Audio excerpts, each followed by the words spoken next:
How to fix WhatsApp username update not showing on iPhone? First go back, open settings.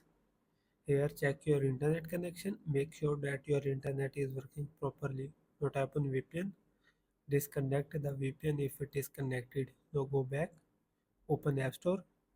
Here search for WhatsApp. Update the WhatsApp if update is available. Now go back, restart your device. After restarting, your problem will be fixed within 24 hours. If the issue remains, then open Safari browser. Here search for WhatsApp support. Open first link. Here tap on contact us. Scroll down. Here enter your phone number and email. Now select your device type.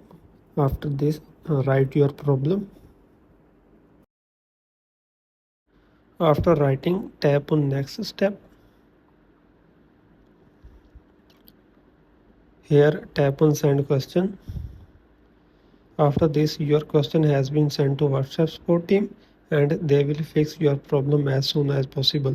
So this is the video guys. Please like the video and subscribe my channel.